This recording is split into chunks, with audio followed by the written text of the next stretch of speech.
77 సంవత్సరాల స్వతంత్ర భారతదేశంలో ఇవాళ యావత్ ప్రజానికం ఆ సేతు హిమచలం అన్నట్టుగా మోడీ గారిని విశ్వసించని, మోడీ గారిని ప్రేమించని మనిషి ఉన్నాడు ఇలా దేశంలో. మోడీ గారు అనేక సందర్భాల్లో పేదరికం చవిచూసిన వాడిని, పేదల జీవితాన్ని చదువుకున్న వాడిని నేను. నాకు పిహెచ్డీ లేకపోవచ్చు కానీ ప్రజల కష్టాలు, ప్రజల కన్నీళ్ళు, ప్రజల దుఃఖం, ప్రజల బాధ చదువుకున్నటువంటి డాక్టరేట్ నేను. ఈ దేశంలో ఏ అంబేద్కర్ గారు అయితే ప్రపంచంలోనే గొప్ప రాతపూర్వకమైన రాజ్యాంగాన్ని అందించిండో, ఆ రాజ్యాంగం అన్ని వర్గాల ప్రజల, అన్ని జాతుల ప్రజల అవసరాన్ని తీర్చేదిగా, ఆకలి తీర్చేదిగా ఉండాలని చెప్పిండు అంబేద్కర్. ఇవాళ ఆయన రాసిన రాతకు ఇవాళ మోడీ గారు అనుసరిస్తున్నటువంటి పద్ధతికి సరిగ్గా సరిపోతుంది.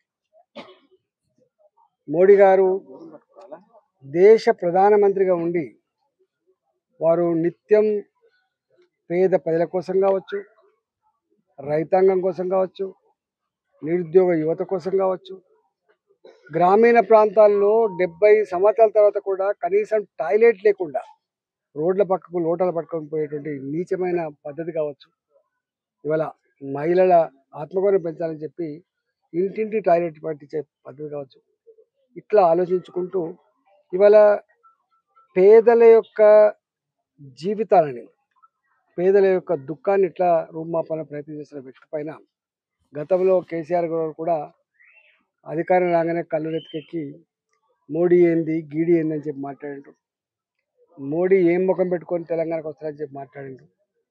ఇవాళ ఒకవైపు ఢిల్లీకి పోయేమో రేవంత్ రెడ్డి గారు మా పెద్దన్న కేంద్ర ప్రభుత్వ సహకారం కావాలని చెప్పి కోరుతాడు. ఇక్కడికి వచ్చి మాత్రం ప్రగల్భాలు పలుకుతాడు. ఇవాళ మోడీ గారిని పట్టుకొని, అంత పెద్ద మనిషిని పట్టుకొని మోడీ గారు బీసీ కాదు, మోడీ గారు టెక్నికల్గా బీసీ అయిండు, అందుకని ఆయన బీసీ కాదు కాబట్టి బీసీలను ద్వేషిస్తాడు ఆయన అన్నటువంటి నీచమైన మాటలు. సరే ఏం కాలం నీకు, పోయే కాలం ఇది ఏమన్నా? గంత పెద్ద మహనీయుడు ఇవాళ ఆయన ఒక బీసీలకో, ఒక ఎస్సీలకో, ఒక ఎస్టీలకో, ఒక ఓసీలకు సంబంధించిన వ్యక్తి కాదు. భారత జాతి ఆత్మగౌరవాన్ని ప్రపంచ చిత్రపటం మీద ఆవిష్కరిస్తున్నటువంటి మహనీయుడు మోడీ గారు. నిన్ననే చూసినాం, ఇవాళ అమెరికాలో అమెరికన్ ప్రెసిడెంట్ తానే స్వయంగా కుర్చీ లాగి కూర్చోబెట్టి సంతకం పెట్టిన తర్వాత మళ్ళీ కుర్చీ చేసిన గౌరవం ఇలా దక్కించుకున్న దేశం మన దేశం. ప్రపంచ దేశాలలో భారతదేశం అంటే ఒక గౌరవాన్ని పెంచిన నాయకుడు. భారత గడ్డ బిడ్డ, భారత జాతి బిడ్డ అమెరికాలో ఉన్న, లండన్లో ఉన్న, దుబాయ్లో ఉన్న, ఇవాళ జర్మనీలో ఉన్న ఆమె ఇండియన్ అని చెప్పి గల్లెగరేసి చెప్పుకున్నటువంటి స్థాయికి తెచ్చిన మోడీ గారిని పట్టుకొని ఇవాళ మీరు కూట్ల రాయి తేలినోడు ఏట రాయి తీసినట్టుగా ఇక్కడ నువ్వు పాలించే సత్తా లేక, ఇక్కడ ప్రజలకు ఇచ్చిన వాగ్దానాలను పరిష్కరించే దమ్ము లేదు. కానీ ఇవాళ గాయన గురించి ఉట్టికి ఎగరలేనమ్మా ఆకాశానికి ఎగిరినట్టుగా నువ్వు మోడీ గారి మీద మాట్లాడితే సూర్యుని మీద ఉమ్మేసినట్టు అవుతుంది బాబు. సూర్యుని మీద ఉమ్మేస్తే ఏమవుతుందో మీకు తెలుసు.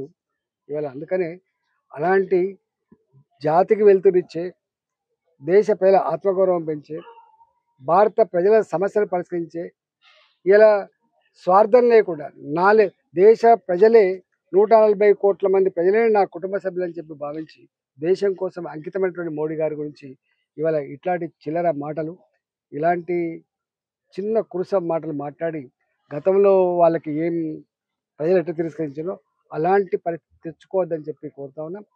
ఇప్పటికైనా పెద్దలను గౌరవించడం నేర్చుకోండి. భారత ప్రభుత్వం అంటే ఏదో భారత ప్రభుత్వం అంటే ఆకాశం నుంచి రాదు.